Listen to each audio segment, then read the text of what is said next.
So this week, Syracuse lost to Pitt, 19-9, which doesn't sound like too terrible of a score. They only lost by 10 points. And technically, at the end of the game, it was still a one-possession game until we got a safety literally on our last chance drive where we got the ball on the 1-yard line. But it really shouldn't have been a one-score game. We basically got our butts handed to us the whole time. Carlos Del Rio Wilson, the new quarterback that's taken over since Garrett Schrader's been hurt, threw 8 for 23 for 120 yards. So that's a completion percentage that's just a little over 33%, which is awful. Next, we had Sean Tucker, who had 10 carries for 19 yards, which is a little bit less than 2 yards per carry, obviously 1.9 yards per carry.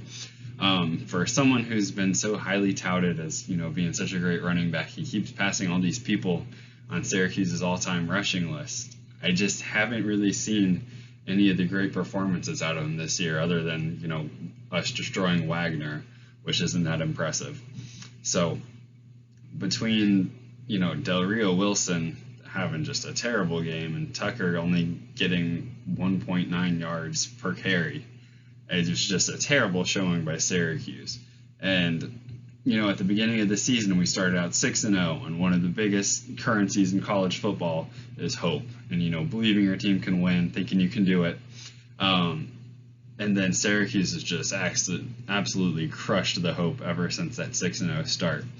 And, the hope from the 6-0 start can kind of erase the, mistakes that you're seeing in the other games before they started to lose. A lot of the problems they've had persisted since even the beginning of the season. They've never really been that great of a team. They've always kind of been fringe wins. They're probably most decisive and impressive when it was over NC State, where I feel like in the second half they really took over. But for Syracuse to win a football game, it kind of seems like they need to have a couple plays break their way to get those scores. They have a good defense, don't get me wrong. We only let up 17 points offensively against Pitt, which really isn't that bad. And then the 2 points from the safety really, put the nail in the coffin, obviously. But our offense has just struggled all year long and made it very hard for us to truly perform at a high level. Even at the start of last week's game against Notre Dame, having the first play be a pick six, the offense just dug us a hole we couldn't even get out of from the first play. And so it's been really, really hard to overcome those problems. And it's not just coming in the games that we lost, it's also come in the games that we've won. Our offense just doesn't really perform to a high level. And, with Garrett Schrader, there was a consistency. I mean, he definitely isn't great, but he was definitely not going 8 for 23. And so 3 words I didn't think I'd ever really be saying were that I miss Schrader. He's been doing a little bit better as the year went on. Obviously, he had a pretty poor performance against Notre Dame, but he's consistent. He doesn't typically make too many mistakes, and so I don't know. I guess he's good to have compared to where we were. So maybe he'll be back for Florida State. Florida State's kind of scary. They've also had a pretty weird year. They beat LSU at the beginning of the year, which now looks like a great win, but they've also got some weird losses to NC State, and they lost to Wake, who are both at some point higher ranked teams, and then they've both fallen back down. So it's really hard to judge how good of a team Florida State is, but they're coming off of a huge win against Miami. And so it's really not what you want to see, a Syracuse team that keeps getting beaten down, whereas a Florida State team that had some highs, it went low, and then now they're going back up. And so we're meeting them at a bad time.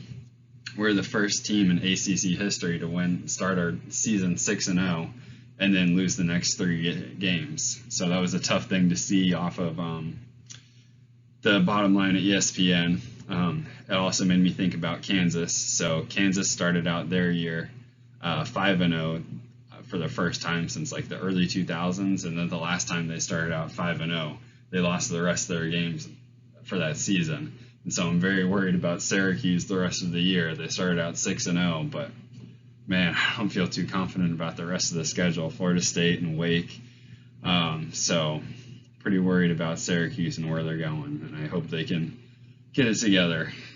Having a 8 p.m. start time against FSU. It just doesn't seem like the kind of respect this game deserves between two teams that will now be unranked going into an ACC matchup at 8 p.m. I mean, this should be like a 3:30 start game.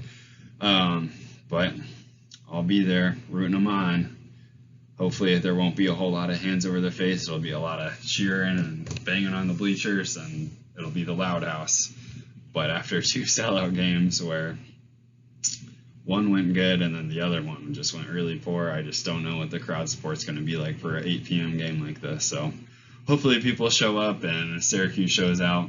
Maybe we'll even get a Garrett Schrader appearance and a good Sean Tucker game. So go Orange.